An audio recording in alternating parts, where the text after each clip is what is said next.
And welcome back to the Vancouver Actors Podcast. I am your co-host, Michael. I'm not Sidney Coleman. And I'm your other co-host, Sidney. I'm not Michael Coleman Quesnelle. Well, that's probably why you're having such a great day.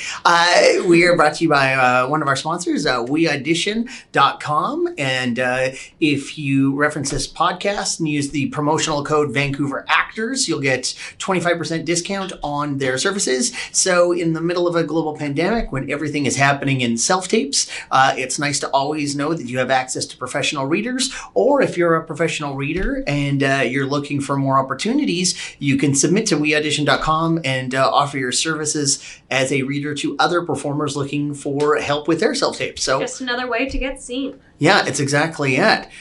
So you ready to jump into today's topic? But right before we do, I just wanted to apologize for missing last week's episode. We were kind of going through a transitional period of our lovely producer, Lydia, is no longer a producer anymore, and she's moved on to her new career, which we're very excited for her. But we just kind of took a week to just kind of recoup and figure out everything that we need to do. So thanks for coming on back, and Yeah, so here we are once again, and Sidney and I thought, this would be a great opportunity for us to reflect on some of our own personal journeys, and a big part of motivation for myself, anyways, in terms of discussing our why. This is a common thing that we're hearing more and more from different people in different industries about identifying your why to help you find purpose and satisfaction in your career, and this is something I'm not sure enough actors put enough thought into their why. I think we, a lot of us gravitate to feeling good about acting, and there's just something we know about it, and too often we can lump this sort of thing into, I don't really know how to explain it, I just really love it and enjoy it. Yeah, to be honest, I've always kind of felt that I needed to do acting, but even when I was applying to Story Institute, I was all nervous because you had to submit an essay on either why acting is important for the world or what is your why. Yeah. And I couldn't think of my why, and I just reverted back to being a university student and wrote a research paper for you. Instead, because I just couldn't figure out how to put it into the words. And I think that once you do find the way to put it into words, that's when you will actually succeed. And you won't have those moments of oh crap, why am I still doing this? Yeah, because I think, particularly for those of us living and working in Vancouver, we live in one of the destinations where many of the top TV shows, movies, video games, and cartoons in the world are created. And, I think a lot of us get caught in the trap of, we feel like we're really close, but not close enough, or, I'm kind of doing it, or I'm auditioning for shows I like. But, I think there's a deep-seated feeling of, I want more. I want an opportunity for more. And I'd like to take today's podcast to reflect on some of the different motivators or steps one can take to getting out of making this career a lottery or a wish factory and making it a strategy or a plan factory, putting a little business in the show business by first identifying what your why is and why do you want to do this and what do you want to do. I think a lot of us in the very beginning, I know I most certainly did, I just wanted to be paid to act. And I knew that as soon as I did that, I was by definition a professional actor. And I knew, oh my goodness, if I just got paid to act, that'd be enough. The weird thing is, as soon as I got that, it wasn't enough. And then it was like, if I just want more. Yeah, you always want more. And then I booked my first thing on TV, and it was like, I just wanted to be on TV so bad. And then I was on TV, and it wasn't enough. And then I just wanted to voice cartoons, and then I did that, and it wasn't. And eventually got to a point of, why the heck am I doing this? I keep having these different levels of success or these different levels of benchmarks in terms of, I thought that would feel different. And then it really made me reflect on my why. Yeah, I think that it's more of a depressing turn, but Bojack Horseman is obviously a very sad story of a movie star who's a horse, but still a very human story of a actor who kind of spirals after being on a TV show and not being able to find that high of when you first got into the TV show. Right. And the feelings of maybe winning an Oscar or not winning an Oscar, and what does it actually mean to be actually nominated and all this stuff. And I think that people look at shows like that and they kind of discredit it because it's a cartoon. Sure. But it's because if it wasn't a cartoon, it'd be way too depressing. For sure. So I think that you need to know your why. I'm not saying if you don't know your why, you're going to spiral and have to go to rehab, but right. It's still, you kind of need to know if things aren't working out, what's still keeping you there? And if things are working out, why are you not feeling that same fulfillment? I think that there's a level of technical in achieving success and defining it by, I booked this role or I was on this show. But the art of happiness is something that's a little different, and that requires a different level of reflection of, is this making me happy? Like, out of the people listening today that might be, or watching today, that are, actors professionally, like, how much of your day is spent in regret and frustration, and how much of it is spent in gratitude and appreciation for the opportunity to do what you do? And I think it kind of goes both ways. Sorry to tag on to what you're saying, because I find that, what you said earlier, we're living in Vancouver, and a million things are shooting here, so we feel like you should be on a million things, and really it doesn't work that way because people are cast from around the world to shoot here. It's not just because you're close to here they're going to book you. But also, you can also see the other side of the coin a lot in Vancouver, where people are seeing a lot of false victories, and then you're like, why aren't I as happy about that little thing that person is? Even though we should feel gratitude towards it.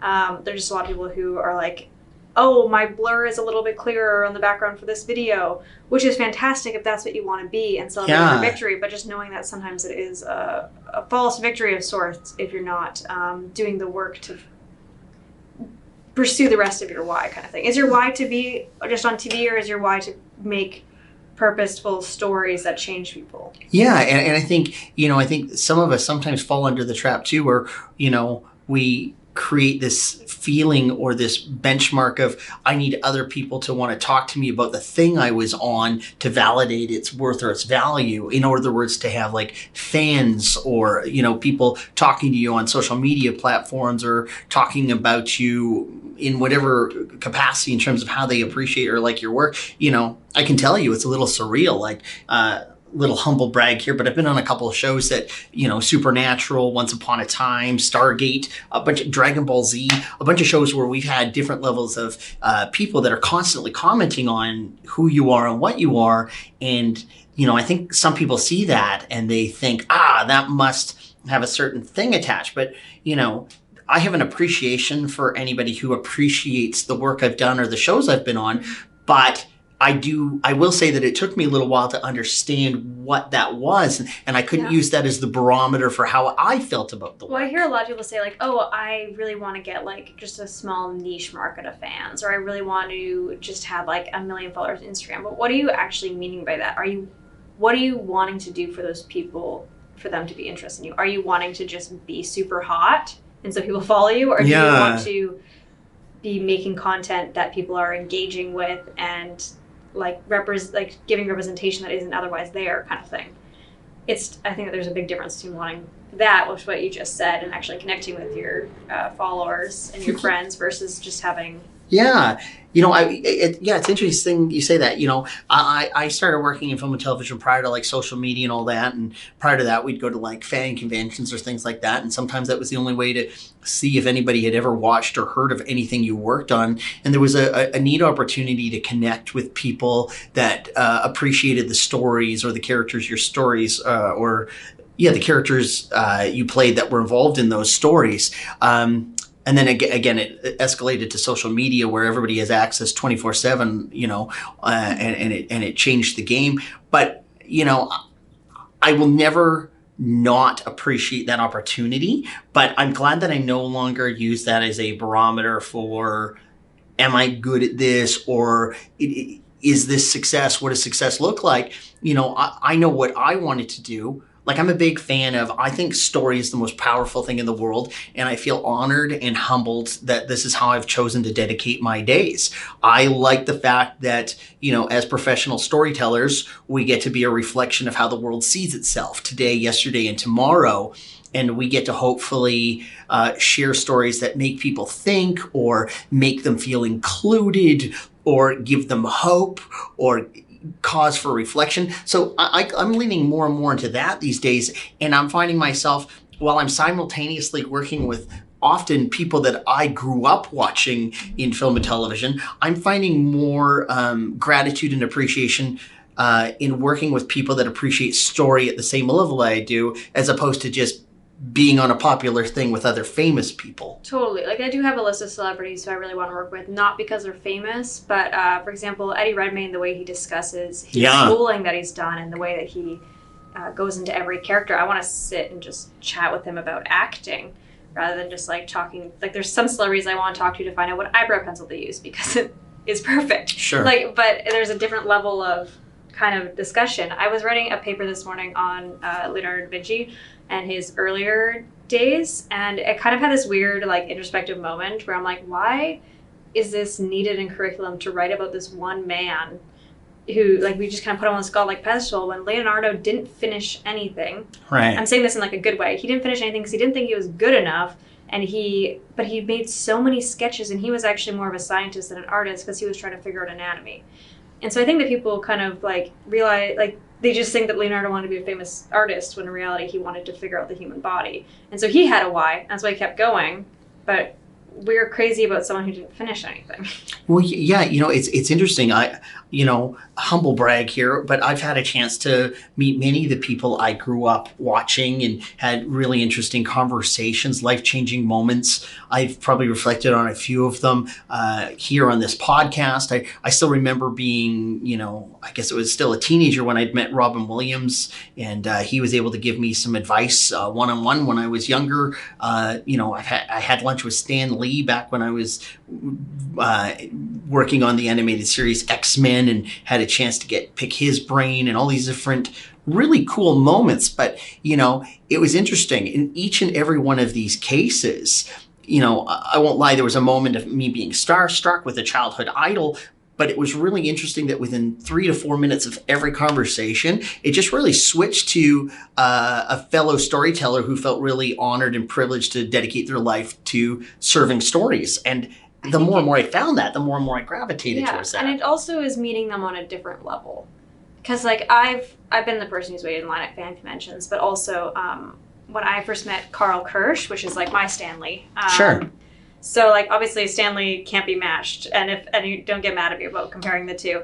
I'm also probably pronouncing Carl's last name wrong. But he created Superboy and kind of gave more life. He did kind of Titans 1 and gave more life to the younger sidekicks and kind of showed them also like going through life and everything, which as a teenager when I was reading those, that was amazing. But the way I met him was I was just wanting to go for lunch and he ran up to me because I was wearing a Superboy costume. And then he was like, oh my God, I know you're so busy, but can I take a picture with you? And I was like, ugh, fine, because I was so tired. Sure. I turned around and I was like, yes, you can. Yeah. And we ended up talking a while about the characters, and I just think that it's like, it's different than if I would have waited in line. Probably I was going to go and find his booth anyways. Yeah. And so if I would have waited in line, I'm sure we would not have had the same conversation that we got to have because he approached me and appreciated what I had done with the costume kind of thing.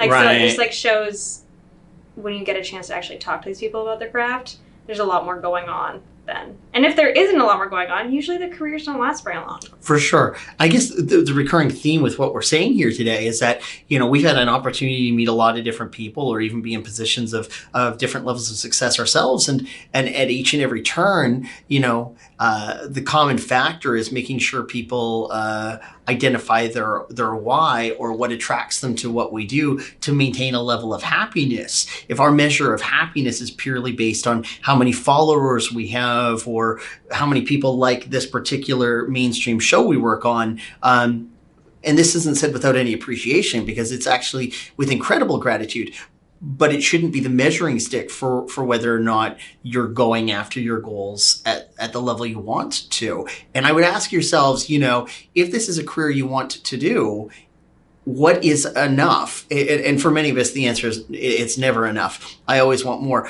But what steps are you doing? What tangible, measurable steps are you doing to make sure that you're actually achieving the thing that you want to do? Like, is it to simply be on Riverdale or any of the other big shows that are out there? Is it just enough to have your face on that show? And, for many of us out the gate, it is. But then if it's more than that, what are you doing to make that a reality? Yeah, and kind of going back to two of the different things you brought up with social media and gratitude, I think that it's a lot of times we kind of get wrapped up as actors into so many different personalities. Yeah. To say that it's good to remember to like go back to meditation. I know, sue me. but meditate and like breathing exercises without your phone and remembering like to actually reflect on who you are instead of just who you're trying to portray. Right. Even online as a character, whoever says that they're not a character online is lying. You're not 100% yourself every time you're online. Sure. And then when you're acting also, you can't step into any of those roles unless you kind of step into your own skin and actually reflect on those things. So I guess the big question today is more about questions than answers, but I guess what we're inviting you to do today is ask yourself why you do this and be honest. Why is it? Is it a love of story and wanting to be connected to the big machine that is professional storytelling? Is it, are you seeking something else? Is it recognition? Is it fame and fortune? If that's what it is, be honest with yourself. I think like that's okay. If you're like, I want to be a millionaire. Yeah. Okay. Yeah. Find the way to do that. If you still, maybe acting isn't the best way to become a millionaire. It's not the number one way. No. But maybe working on sets, you can make a crap ton of money if you live really, modestly in the beginning. Yeah. And you don't care about working 14, 16-hour days, go be a grip. For sure. You'll get a lot more work. Well, that's interesting you say that because, I would say the more and more I in complete honesty, I still remember being in high school and performing like A Midsummer Night's Dream and West Side Story. And I had this small taste of, oh my goodness, everybody knows who I am. This feels like I have more purpose or give me a different sense of value. But slowly, as my career progressed, I started realizing I didn't need that as a form of validation for who I am or why I existed. And the more and more I fell in love with stories, the more I wanted to learn different paradigms. So you'd mentioned like become a grip. Like, I had the opportunity to train to be an editor. I trained to be a scriptwriter. Like being crew is great. I've been crew. It's amazing. I like it. And you get like a pretty penny at the end of the day for just like, honestly, sometimes turning your brain off and just doing labor. Sure. It's not bad. No, well, but I would also say it's an interesting way to see the story through a different lens. Mm-hmm. Not to sound corny about it, but it's like, I think it's really interesting. I know because I've had the opportunity to be a background performer, because I've had the opportunity to work in crew on different sets, and because I've been a writer and in the editing process, because I feel like I've experienced so many different paradigms, I feel like when I'm on set, I am less with the blinders on in terms of just I'm here to do what I do, and I'm more aware of how everybody contributes and how collaborative the process is, and I find more joy in that. I find a stronger community in that. Well, honestly, like connecting this to cheerleading, so it's going to be a little bit, so let me know if you don't really understand it. No, I know it's cheerleading tip to tail. Cheer practice. Or what is it? Cheer practice. Cheer sessions. Cheer sessions. It's not a thing, apparently. No, that's okay. I was a bass for many years, the person holding the other person's foot that's in the air. And then in college, I got switched to being a flyer, so the one on top. Yeah. And because I was a bass for so many years, I could be like, oh, they're moving this way, so my hip's probably going that way. And so I could find ways that as a flyer, I know what's happening underneath me so well that I know how to fix what I'm doing easier, which is very similar to the moment that you start doing crew work. You're not going to be scared as an actor. The crew doesn't care. Right. They don't care. They only care if you just don't know your lines. Yeah. And if you're taking a long time to get a take. And I would say, I've had the opportunity to work multiple episodes on different shows. And when you do that, you get a different sort of connection with the crew. And it really is interesting to see the relationship an actor can have when they see everybody as a part of the same collaborative process as opposed to escalating themselves or anybody else on the set. So, totally. Again, going back to my why is I just really like, even if I'm at a house party and I'm just engaged in dialogue, I am a student of life, and I'm fascinated by people asking themselves questions and why does the universe work this way, and how do we all find ways to focus more on our common denominators instead of the things that divide us? How do we collectively evolve as a species? How do we make the world a better place? Like, these are the things that I think about even at a house party. And then I feel incredibly privileged that I get to do that literally as a career, as an actor or a writer. I get to pose those same questions or make those same declarations and see who resonates with them. Which, like, just to add on to this, we're still kind of on the topic of why, but I find that our podcasts are just more of a conversation. Sure. We're about to go sideways here. We're going to have a cheer session. Wasn't even going to go sideways. Oh, shoot. What were you just saying? I wrecked it. Oh, no. Where were we just at? Oh, right. You said career. Acting is just a job. I think people forget about that. It's a job you have, like, you don't need to go to a school for, but you need training in. You need to know what you're doing. Yes, you're in hair and makeup as your job, but also, like, you're there working. A set is a workplace. It's like, there is, like, you'll see glamorous interviews of being on set and everything, and sometimes you feel a little bit special, but, like, it's just work. It's just a job. So you need, like, every single job's going to have early mornings. Every single job's going to have times where you're like, do I really want to do this? Yeah. And you need to find the job that you want to do it every time, even when you're in those zones. No, I think you're right. There's a Japanese word, ikigai, which is basically it means your purpose or your meaning. And the idea is find something you love, find something you're good at, find something the world needs, and then find a way to get paid to do it. And if you can find those four things, this beautiful concept articulates the idea of meaning or purpose. I feel like it took me a long time to get here, but I really do feel like storytelling is something I love. It is something the world needs. I do think I'm good at it, and I do get paid to do it. So, it is one of the things that I feel really fortunate about. I had my wife and children the other day talking about me behind my back, and my kids were wondering why Daddy. Typical Maeve. Right, I know. They're just the worst. I'm always like just crapping on Maeve only. No, they're. This is a good story about them. Not that I have bad stories, but.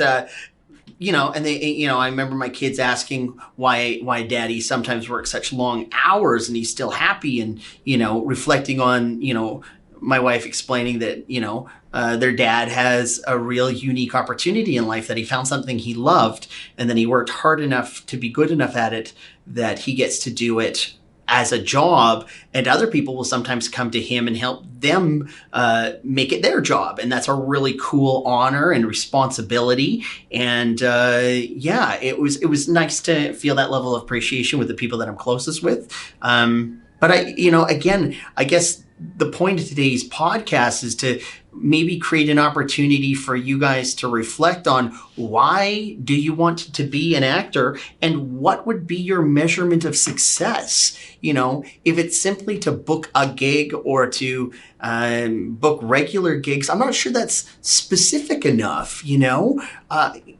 Really dig deeper. I want to create work that makes people think, makes people laugh, makes people cry. I want people to feel things. I want people to reflect.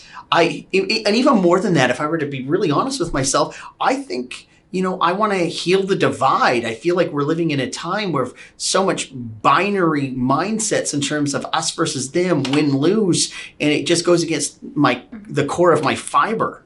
I remember there was one time I was at an improv competition, and I was in 8th or 9th grade, so it was like pretty fresh. Like 5 minutes ago then? Yeah, like last year. Last year. And I remember sitting with my entire improv team at the time. Yeah. This is like only our second year competing. Yeah. And this team, which had Dan Como on it. Hey, he watches this. Hi. Dan Como and the whole team at exactly the same time. Their theme event was rhythm, and so every single scene had to do with the rhythm. Yeah. One of them picked up a box, and they all started hitting the box on the ground at exactly the same time. Wasn't planned, and I remember my entire row being like, "Oh my God, they are so good!" And it stands out to me so much because improv is a competition. Like the way that I used to do it was a competition, but it was called a loving competition, and the whole oath surrounding improv games, I think, is how I look at acting all the time. where, yes, you are competing with everyone, but you're also celebrating everyone's successes and you're wanting everyone to do amazing, which doesn't happen in a lot of things. And I think that a lot of actors lose that, where you don't celebrate everyone else's successes that you're in groups with. It suddenly turns into a competition all the time. Like, I've honestly stopped talking to a lot of people in acting circles that I've known, even though I still love them very much, but I find that their competitive nature with me, I don't feel supported. I don't feel comfortable. And it no longer feels like a collaborative environment. And I feel like that's where a lot of people lose it. But if you know your why, it's not a competition. No, it's, then it's, now I'm going to jump continents, go to Africa. They got a great word called Ubuntu, and it's I am because we are. And that basically, the idea there is that if one of us has it, we all have it. And I think, as storytellers, it's something that I've gravitated to for a long time in terms of, I want to see my friends successful. Mm-hmm. I want to see my students successful. I've lost roles that I've auditioned for to students, to employees, to friends, and it's weird. I've always felt a level of gratitude to be in the same category as them, as opposed to being frustrated that I didn't have the job. I auditioned recently for a very young teenager role, and I sent it to my students who are that age instead of me. I still did the audition, but I also sent it to them because I was like, I feel like you guys would be really great for this. And I find that I'm doing that more and more often. Like, every time I see roles that are similar to me, I think of my friends that are my type. And I'm like, ooh, go look at this. This looks good for you. Or like Toby, she hasn't been on the podcast before, no. Right? No? She's also an instructor here. Toby Marks. We constantly send each other stuff and try to get each other, like, write things for each other. And so I guess, at the end of the day, if nothing else comes out of today's episode, I guess our invitation to you today is to, go buy yourself a cup of coffee and reflect on your why. Why do you want to do this? And if you don't know right now, that's okay. Like, if you still have that gut instinct of, I don't know why I want to do this, but I feel like I have to do this, ride that out for a little bit. But I would also say, keep looking for that answer, but also let it be a living document. Let it evolve and let it change and grow with you. Hopefully, heaven forbid, any of us stops growing. So, I guess today the invitation is let yourself reflect on why you want to do this, and are you going in that direction? And if you're not, what changes can you make today to make that possible? Because they're all possible. Anybody can do anything in this world. You just have to strategize and plan it out and have more focus and direction. If you don't know where you're going, you can't be surprised if you never get there. So basically, make sure you're looking at some sort of a strategy or a plan and start trying to identify, again, like Sidney said, you don't have to have all the answers, but I would say you need to start having some of the questions. And some of the questions should be, why do I want to do this? And what part of this would make me happy? And I find that when actors do that or storytellers do that, you'll find that not only do you end up seeing more work opportunities, but your appreciation, exchanging expectations for appreciations or gratitude will often translate and transition you into a much happier place with your auditions, your bookings, your growth, your evolution. It's interesting. I remember when I first got started, I was so hungry for all this knowledge to figure out how to do acting and how to figure all this out. And I couldn't wait that I learned all the stuff I needed to learn so I could just start doing it professionally. But now that I do it professionally, I've been doing it professionally for a long time and literally own a school that teaches people how to do it. I've never been hungrier to know it at a deeper level. Like, now is when I'm really ready to learn. Now that I've gone through all the other steps. Yeah, like, I love teaching because I find that most of the time with my students, I make it a lot more of a conversation. It's the same thing when I'm coaching too. I love both of them because I think that you get such a better understanding of all of it. Yeah. And I'm never teaching it like my way or the highway kind of thing. Right. I find that a lot of the time it's like, well, this is how it works for me. Sure. Try this way. And I think that it's all things in your tool belt.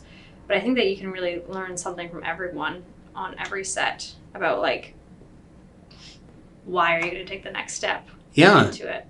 Yeah, and it's it's something everybody who's doing this and everybody's listening right now, I sincerely hope you get an honest to goodness shot at the thing that you think will make you happy, so that you get a chance to really let that sink in and likely find a deeper purpose or a deeper meaning to the whole journey you're on. Because I think sometimes we set these benchmarks and we think, as soon as I achieve this, as soon as I get my union membership, as soon as I get paid X amount of dollars, as soon as I'm on a TV show that has me in more than one episode, as soon as I do a cartoon character, as soon as I get an action figure, like there's all these false victories in terms of validation. But is that why you became a storyteller in the first place? And make no mistake, I think you should get paid for it. But going back to, are you good at it? Do you love it? Does the world need it? Should you get paid for it? Yes, you need all four of those pieces for it to have a true sense of purpose.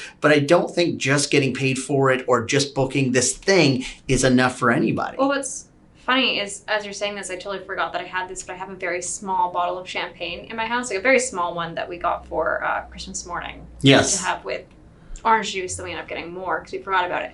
And so now I just had this champagne bottle on my wine shelf, and I stare at it all the time because I keep telling myself I'm going to open it on a special occasion. Yeah. And little things in my career keeps popping up, and I'm like, not the champagne one yet. And I don't know what the champagne one is yet. Yeah. But it's still going to hang out there until I figured it out. And that's something of my why that I still need to figure out. What am I considering my... Well, can I ask you a question?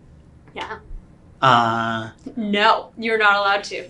Without revealing too many details, have you ever booked a lead on a cartoon series before? Currently. Yeah, so you just did that? Yeah. And have you ever booked a recurring role on a TV series before? Yeah. Without giving too many details away? Yeah. So you've done those two Spoilers. things? Feels like champagne o'clock to me. I think, I was going to, but I think I was, for the animated one, very exciting cast, can't say anything. But I think that I'm going to wait until first day of recording if it's going to be that one.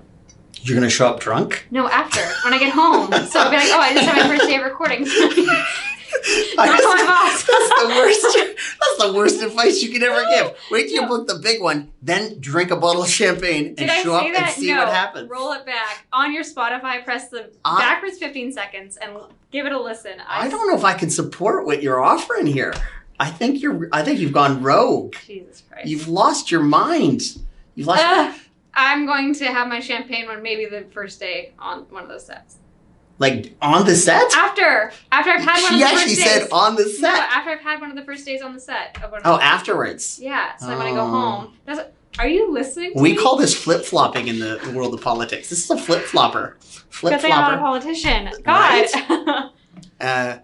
After all that, I would like to say congratulations to Sidney on her well-earned bookings. Thank you. I think it's actually really cool. Super, super cool.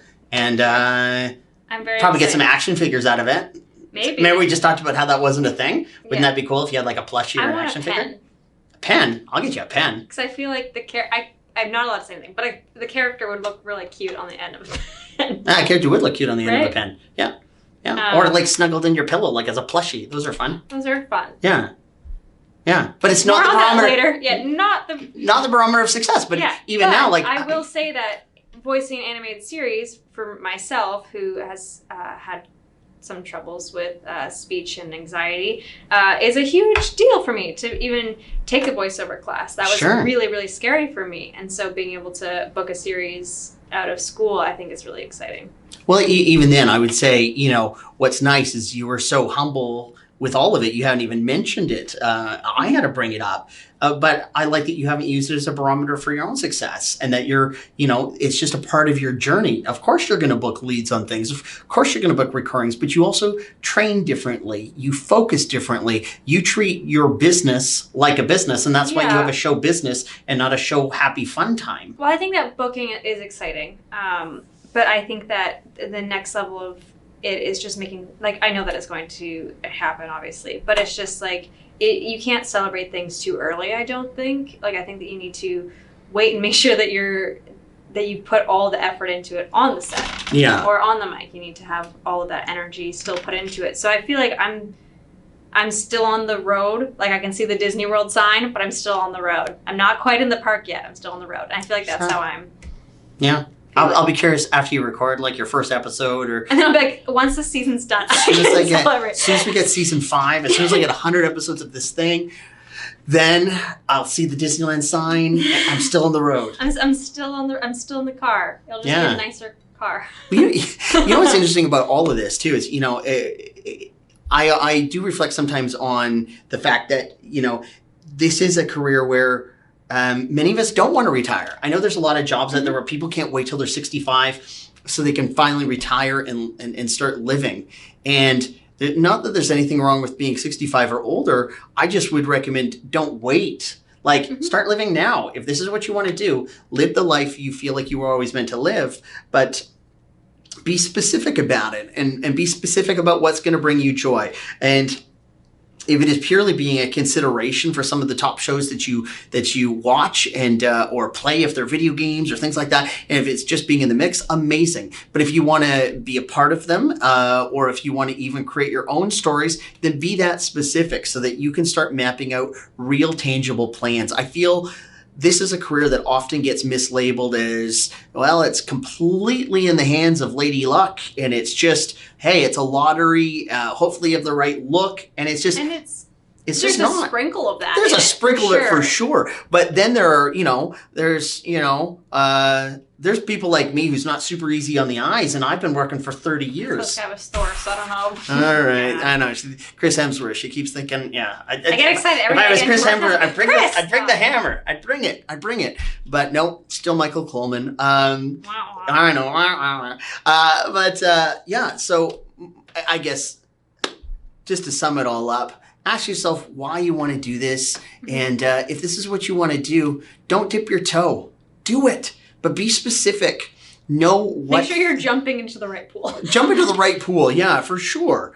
But also make sure that you're doing this with a sense of direction, with a sense of purpose. And, this should be fun. If you're listening to this podcast and you're sitting here thinking about how sad acting makes you and how frustrated you are, you're not getting out for the right roles, you're auditioning lots, but you're not booking, or whatever it might make you. There's lots of things that can make us unhappy. My personal advice is find a way to exchange those expectations and trade them for appreciations and see if that mental shift helps a little bit. And then also see if you can shift gears in terms of what you're doing. If what you're doing isn't working, do something different. I don't think you mean like quit acting. No, take it from a different lens.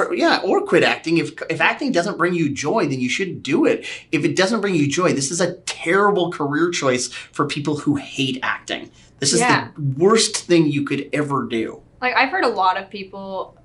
so I'm in a lot of acting groups on Facebook just to, see what the mumblings are in Vancouver. And this one guy commented, this is very lucky of him, he's like, I've been doing background since COVID, and I've been upgraded 3 times to actor on set.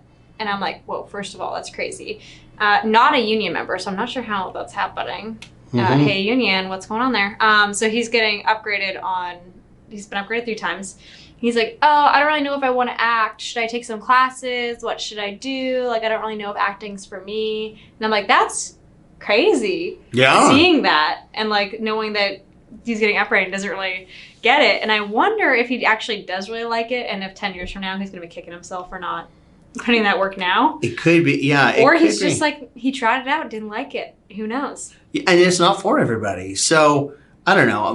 My gut is if this is what you love and this is where you want to be, one of the core foundations of my own early success was I simply looked at other people that had the success I wanted, and I was able to identify and analyze and quantify their habits, and then I made those my habits, and then I was able to book roles and based on the fact that I made my habits the same habits of successful people in the areas that I wanted to see success. So I guess that would be a big part of my motivation of why I get to continue to do it. And I have a real appreciation for knowing that I'll never know it as well as I want to. And that is exciting. That's super exciting. Yeah. I love learning more and more. I'm kind of a forever student. Yeah. In my own life, even outside of acting. And I think that it's so exciting to hear someone's take on it when a lot of people will be like, that's wrong. You're like, right. oh, that's interesting. Where did you get that from? And trying to understand their perspective in a different way. Yeah. So, hopefully you've enjoyed our podcast today and it's given you some things to think about or reflect on. Where can they send questions now? You know what? You can send them to me today. You can send them to Michael Coleman at storyinstitute.ca. If you have any questions about this podcast or future episodes or guests you might like us to have on, or episodes to do, or areas of the industry we can focus on. But yeah, today was a little bit of a reflective day for us. And, we've both had a couple really cool successes happen recently. So it really had us both resonating with, holy cow, we're kind of doing what we set out to do. And it feels really good. And it didn't need that extra validation of people liking it or, No, it's honestly made me more focused, going back to the driving analogy. I feel like I'm allowing myself to have a little road snack along the way, but I'm still in the car. I'm still going. I'm not stopping for a full treat, but I got a what is your little snack then? My little snack? I don't know, like some Sour Patch Kids. Oh, sweetness, sweet heaven. I ordered them. I love those. Total sidebar before I wrap up, ordered them from Amazon. Really? They're so fresh. They're like oh my juicy. Gosh. It's wow. ridiculous. Sounds like the champagne's talking. Just kidding. She is completely here. Grandma, I'm sober. Yes. And a gift. She is a gift every day. It's like Christmas every time she's here. We want to thank you guys for listening today. We'll have some exciting new things we're going to talk about next week. We're going to keep focusing on ways to hopefully give you added tools for your tool belt, some different insights and reflections from industry members and our own experiences. But we hope you take us up on our offer today to reflect on your own motivations, goals, and maybe start really reflecting on what is it that I want out of this industry, and am I doing it, and is it bringing me the joy that it should? And if not, what changes can I make? And while you're on your journey to finding joy in our industry, make sure you download weaudition.com and sign on up with our coupon code Vancouver Actors. 25% off. And big shout out to them and big love and thanks. And you know what, guys? This is the Vancouver Actors Podcast, and the city of Vancouver is seeing unprecedented growth and opportunity. We have some of the biggest films and television series in the world, video games and animated series as well. So this is it, guys. This is the thing we've all been waiting for, and it's here. It brings me such joy to see so many of my friends working on so many cool things. Mm-hmm. And with every ounce of sincerity and honesty, I hope everybody listening today gets to be a part of whatever project or endeavor they're looking for within this industry, and it's here, and I wish you all the success in the world. Yeah, we hope to see you guys on set soon. Yeah. Bye. Bye.